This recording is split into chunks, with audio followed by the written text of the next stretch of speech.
Welcome to Universal Studios Singapore!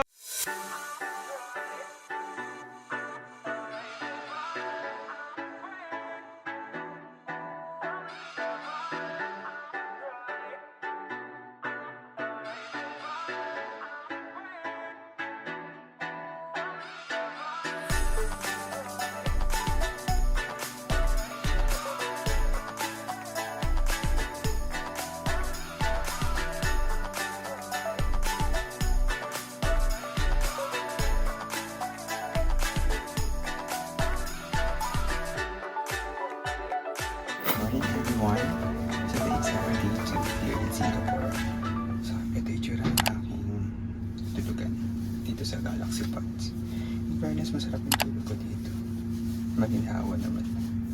So ngayon, I'm preparing now because today is Universal Studios Day. So excited ako kasi it's another Universal Studios. Kasi diba yung first ko was in Japan.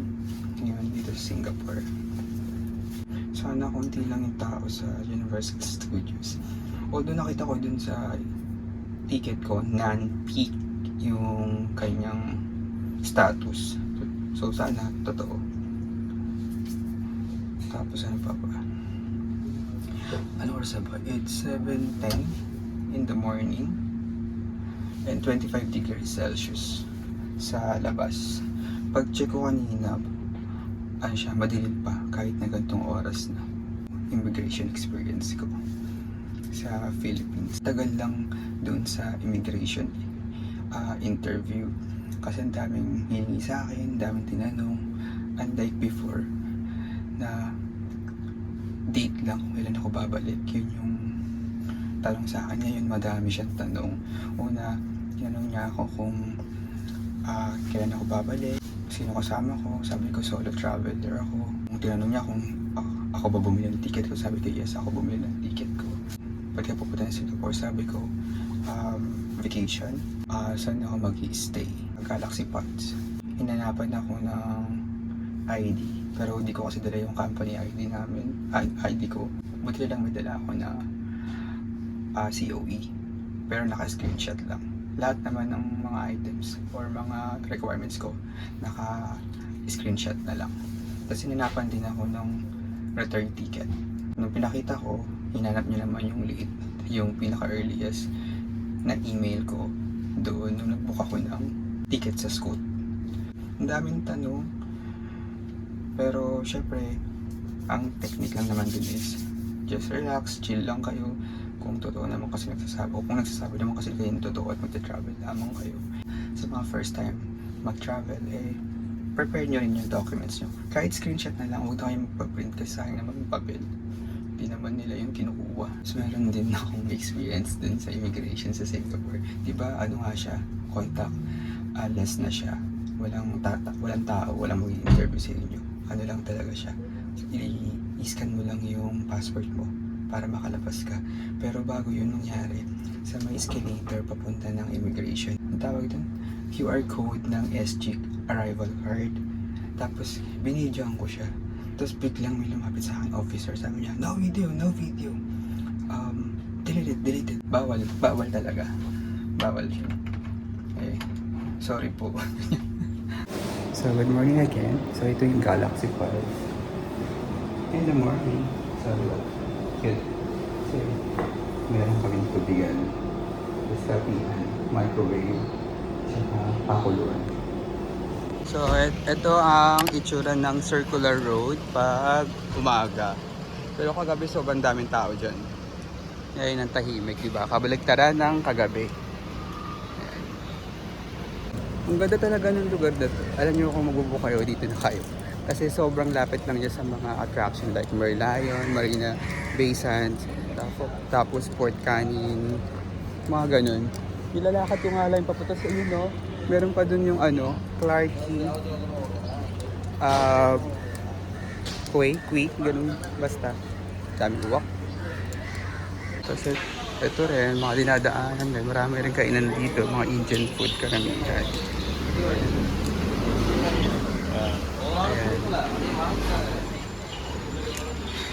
Bawat establishment may kanya-kanyang kulay. Diba? Ang ganda ng effects.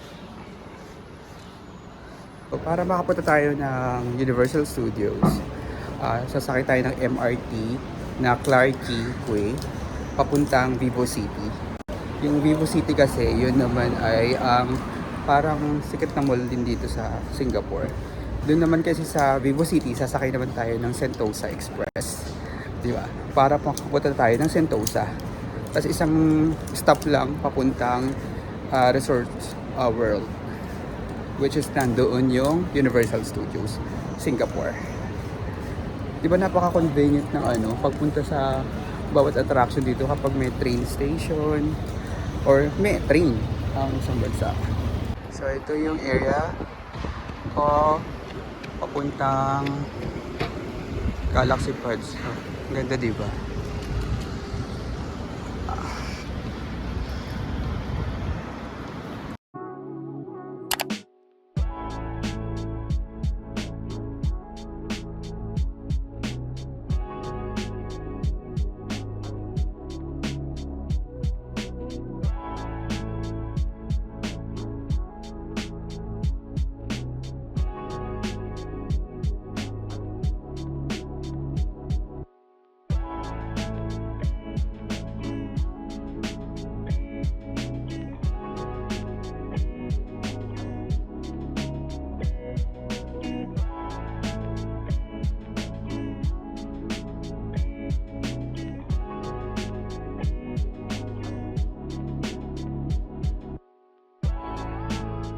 Ganda rin dito, oh.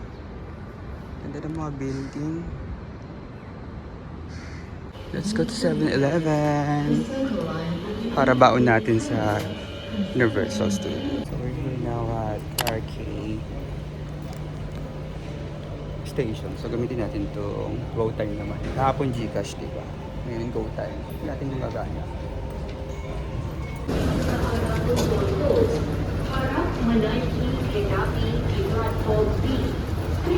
Naman, pag nakita nyo naman to dito sa Harbour Front, ayan, Vivo City, yan, Sentosa Express, Monorail, Vivo City. Tapos ito naman, bus to Resorts World. So dito tayo.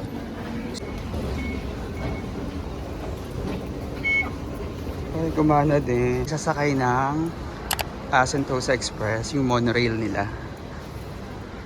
First time.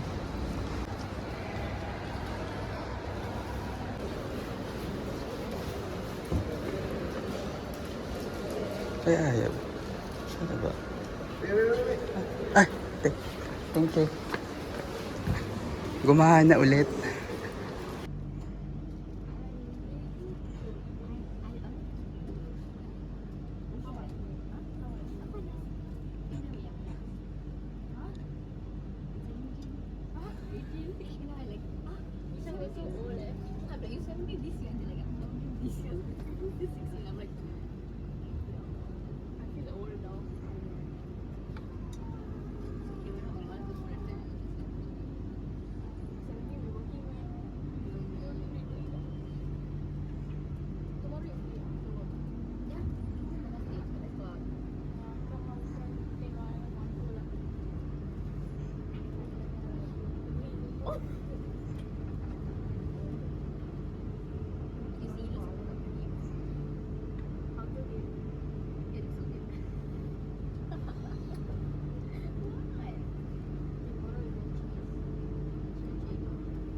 A world of wonder awaits at Resorts World Sentosa, home to the fun-filled Universal Studios Singapore, the amazing Singapore Oceanarium, 6 luxury hotels, and over 30 diverse dining experiences. How's the flight from? Maybe today we'll have Resorts World Station. Alight here for thrills and new discoveries at Resorts World Sentosa. Please mind the platform gap.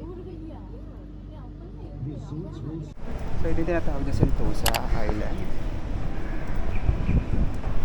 Ayun, lakad-lakad lang tayo. Ayun. So dito makita ang Singaporean Oceanarium, Research and Learning Center, Adventure Cove Water Park, Universal Studios sa kanan.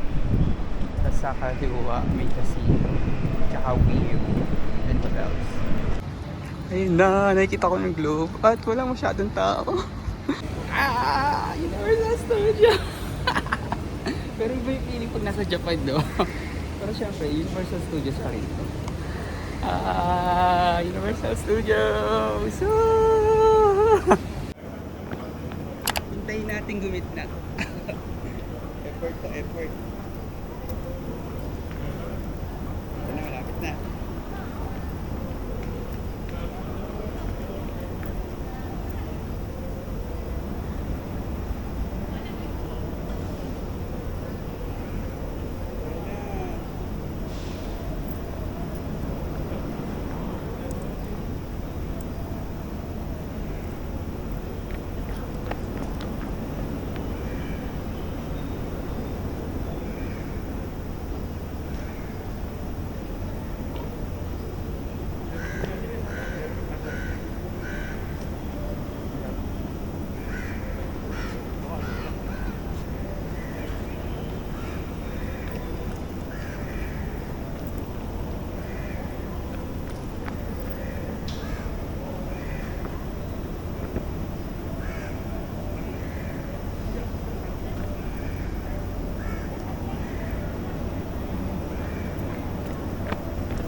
So finally, I'm now at Universal Studios Singapore.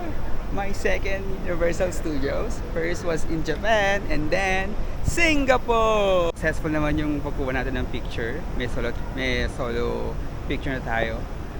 At ano oras na ba? 8:45. So ganitong oras wala pang tao. So punta lang kayo dito maaga para at least kahit paano magkaroon kayong picture na walang photo bomber. So may bilihan rin pala ng mga ticket dito. Ayan. Tapos may mga tindahan din. Phrases, Hershey's, Kisses. So sa tabi lang siya ng globe. So ito na yung entrance. Then, select. O ayan, ang ticket magkano? Day 1, general, $69. So ngayon, $69. Tapos, select kung express. Kano? $70. Ah? Piso lang, ay piso. $1 lang pala pagitan. Adventure Cove. $29. Oceanarium. $43.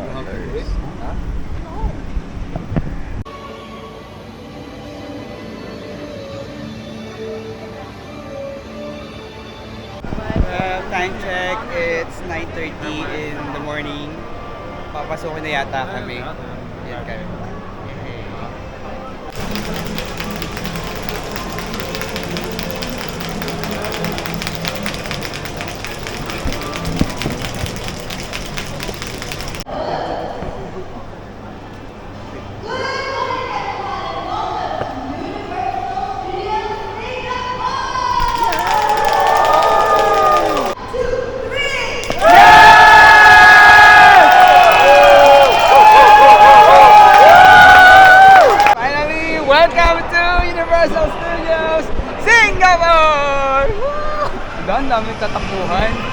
Apocalypse. Oh my God, siguro kasi namamadali sila dun sa mga rides na mga ganda. So lalo na yung Mommy Returns, Transformers, oh my God. Ang ganda. Parang bata ulit ako.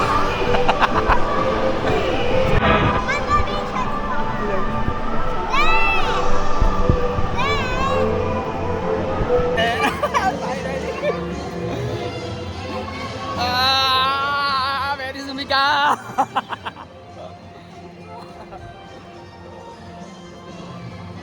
So, I booked it on Agoda for 2,090. Tapos, ngayon nandito na tayo. Ang gawin nyo is download kayo ng USS app para makita nyo yung mga rides na available tsaka yung time frame. Unahin na natin tong Spaghetti Space Chase kasi total nandito naman sa unahan na. Hindi naman ako naghahabol ng oras kasi buong araw tayo nandito. 10 a.m. to 8 p.m. Susulitin natin to. Hi.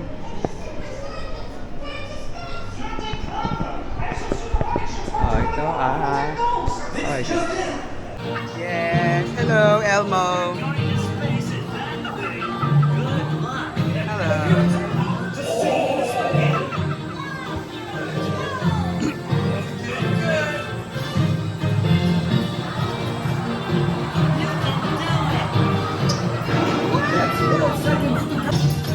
Yes! Woo! Ako na mag-isa na dito. Hello! Dito sila!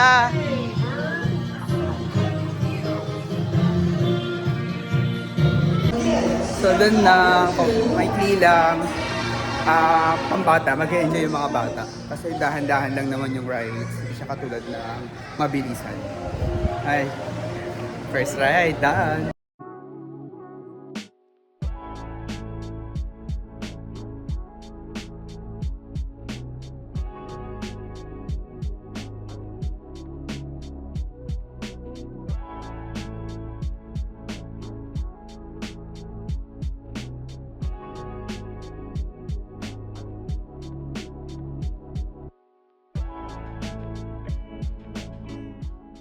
Now, bumubungad na sa atin ang Transformer.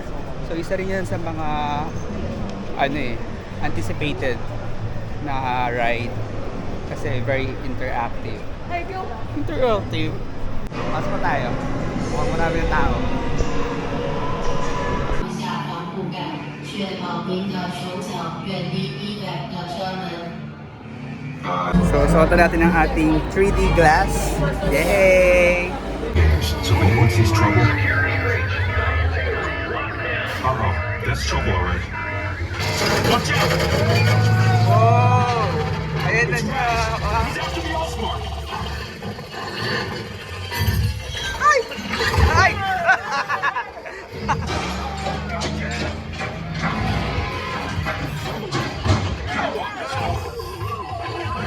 Ah! Woo!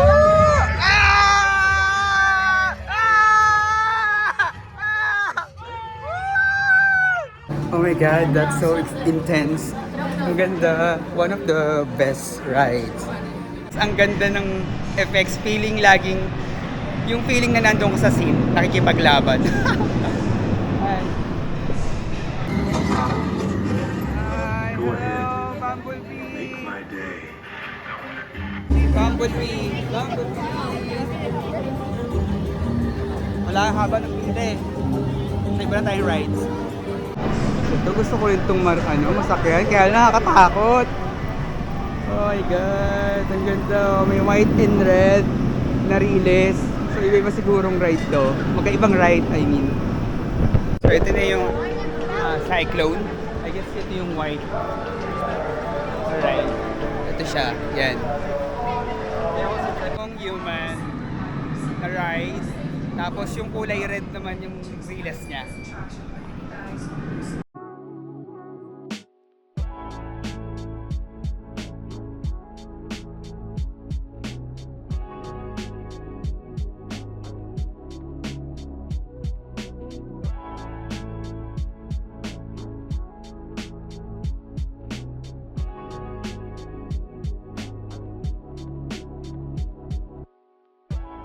Papasok na tayo sa Mommy Return Ride. Mommy Returns, ano ba?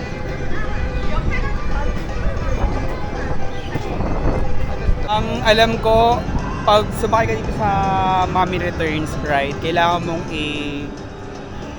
lagay sa locker yung gamit mo kasi bawal magdala ng mga gamit. Rerent tayo ng locker. So ito ay $2. Wait lang. Exit natin. Color black. Okay. So your locker is E. Here, E20. Stop. Okay. Ayan na siya.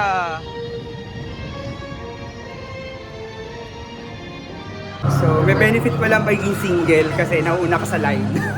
Oh my God. Nakakatakot yung music. Feeling ko nasa pyramid ako. Paikot-ikot lang. Itsura pa lang ng papasok, nakakatakot na. Ano pa kayang rides? Ayan na. Keep out!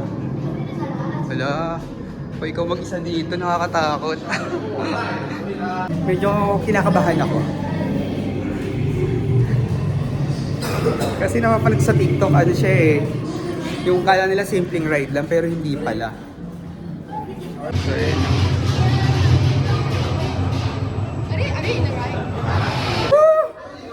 Grabe yun! So, sobra! Kala ko simpleng ride lang, pero may backward, tas may sudden drop. Tas, oh my God, di ko ma-explain ang ganda. So, pagkatapos yun dito sa The Mommies, kunin nyo na agad yung ano nyo, gamit nyo kasi nga 45 minutes lang yung tatagal niya. Tapos magbabayad ka na. Pa rin tayo sa ano, ang tawag dito The Mommies. The Revenge pala siya. Okay, The Revenge of the Mommy. Mommy's Return ako ng Mommy's Return. Oh my God. Ito, meron dito din. Nasa same area din. Treasure Hunters. So feeling ko ito namang Treasure Hunters light yung kanyang ride. As previously reported by radio pilot, Parang yun lang din pala. then archaeologist Sir Mortimer Wheeler and his support team Ayun nga, para ka na nagmamaneho dito. Sana walang basaan to Treasure Hunters. So ano kaya makukuha ko ditong kayamanan?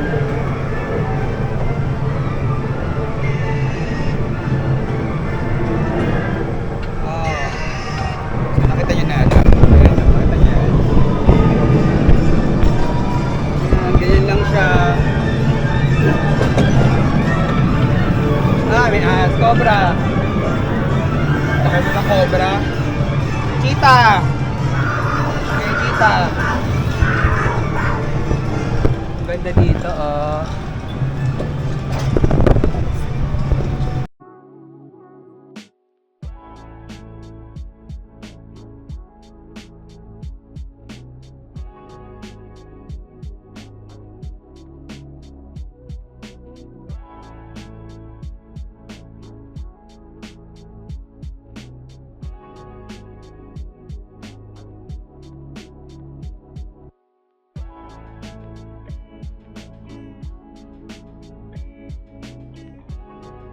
Iba tayo sa kaliwa kasi punta na tayo kay Minions. Tapos nandun din yung Far Far Away ni Shrek. And ano pa ba? Jurassic Park. Pero parang ayoko mabasa. So ano muna ako? Skip ako dun. Wait, guys, sobrang hindi naman sobrang init. Maaraw. Maganda yung panahon. Pero iba nakapayong niya. Pero okay lang. Para ka lang din naman nag-beach. Nandito tayo sa Minion Mayhem. So, 60 minutes ang waiting time. Laban? Laban! Tayo ang ticket. Tara!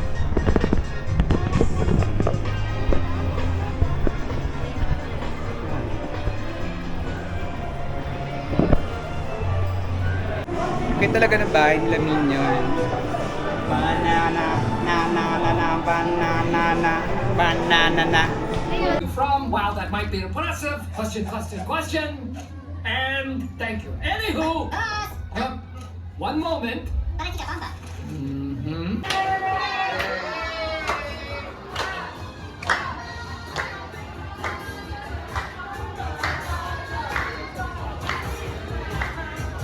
Yes, after an hour. Tapos na tayo sa Minion.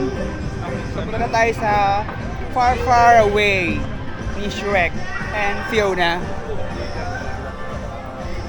Ay, salamat, hindi na masyado maaraw.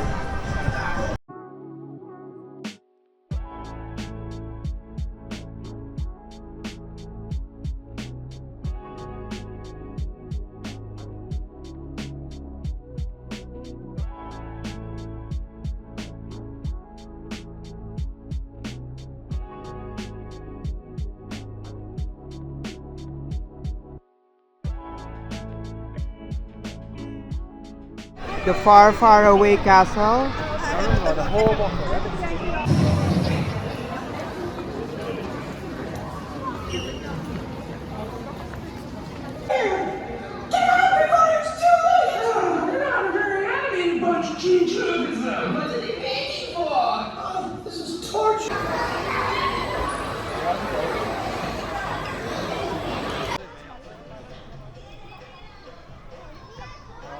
Sadly, they are closed. So, fast in Boots, Giants. Sayang. Anyway, marami pa namang rides dito.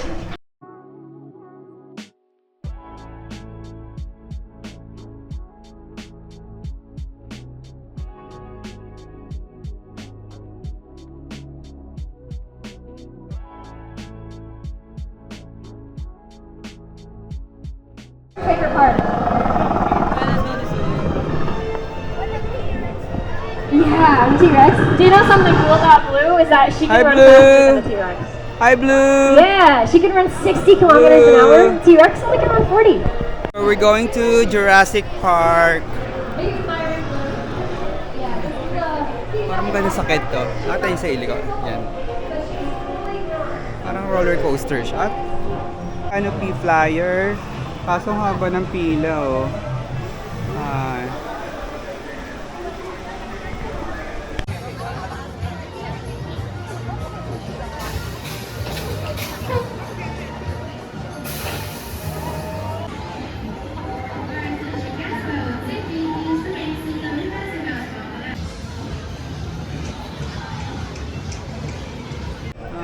Never pa ako nakapunta o nakasakay ng Water World sa Universal Studios. Ito, sarado pa rin. Paano yan? So, next ride tayo.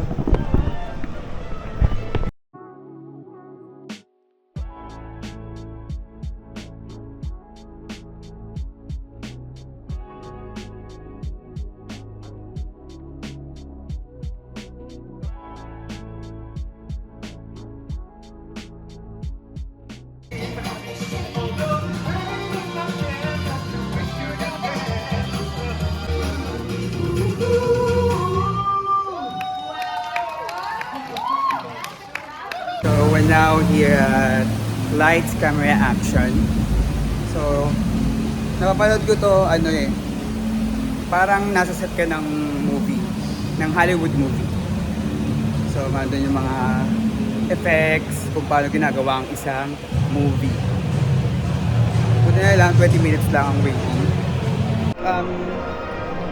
I need to go home. Papahinga lang ako. Sobrang napagod ako. Ang dami kong nasakyan. Almost ng mga rides na nasakyan ko na. Nakakalungkot, may dalawang hindi ko nasakyan. Yun nga yung Force the Boots tsaka yung Waterworld kasi they are closed. Overall, ang ganda ng ganda rin ng Universal Studios Singapore. Iba rin yung atake. Ang paborito ko sa lahat, yung The Revenge of the Mummy, and also the Transformer. Iba ang kanilang effects. Grabe. Pero mas nagulat ako sa Revenge of Mummy. Kasi may drop lang, bigla ang mabilis na paatras. Iba. So, overall, nag-enjoy ako kasi Universal Studios to. And forward for another Universal Studios.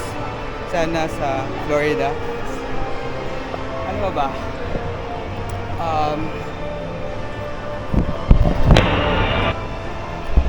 Kahit paano, no, konti lang yung tao.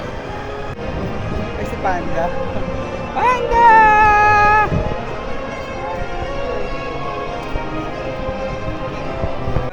Huling sulyap sa Universal Studios Globe sa aking likuran. Thank you for this wonderful day. Lord, thank you so much. Isang dream na naman na natupad makapunta sa another USS or Universal Studios. Bye again. This is Chinatown Station. So this is Chinatown. Wow. Ang galing. Mura lang dito yung ano, mga pasalubong, tsaka mga souvenirs.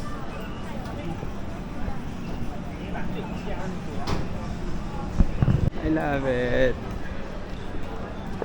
Wow, ang ganda ng mga bahay. Medyo mainit lang ah.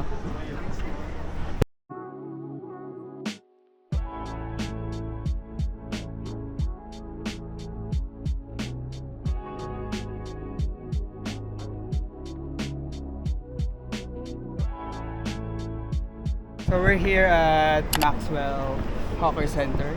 Isa sa pinaka-sikat na hawker centers dito sa Singapore na matatagpuan dito sa Chinatown. So, sa likod nito, ang nakaharap pala nito ay Chinese temple. Ang tawag dito ay Relic Tooth. Same lang din sa ibang hawker center, iba-ibang mga cuisine. May Chinese, may Indonesian, Indian. Isa sa pinakasikat na kakainan dito sa Maxwell ay yung Chan Hainanese chicken rice. So, kasi ito ay granted Michelin award. So ang sisti dito, magbabayad ka muna sa cashier, tapos saka mo pala makuha yung order mo, tapos sa kabilang store pa. So ayan, diyan ka magbabayad, tapos di ka makukunin. Sa wakas, for $6. And then bumili rin ako ng lime juice, calamansi, for $2. Sarap ng pagkaasim. First bite.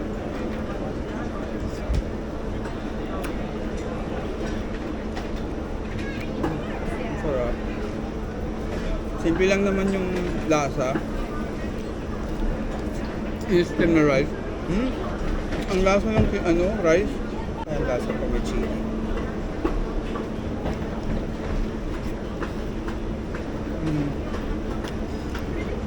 Masarap din pang may chili. Refreshing din to. Tama-tama yung pagkaasim niya. Nakakawala ng uhaw. Pagkatapos yung kumain, liligpitin niyo to kasi bawal dito yung iiwanan nyo lang pinagkainan nyo, mapafine kayo. Dito tayo, meron dyan. Nag-enjoy ako sa paglalakad dito sa Singapore. Kasi ang luwag ng niya, bangketa, yung lakaran ng mga tao. Tapos ang tahimik pa ng mga sasakyan, wala akong narinig na busina eh. Yung kapag may mga Let me know. Sorry. Dumaan pala. Wala akong narinig na busina, tahimik silang magmaneho. Tapos ang ganda ng mga bahay. Oh, Chinatown. Bilis oh.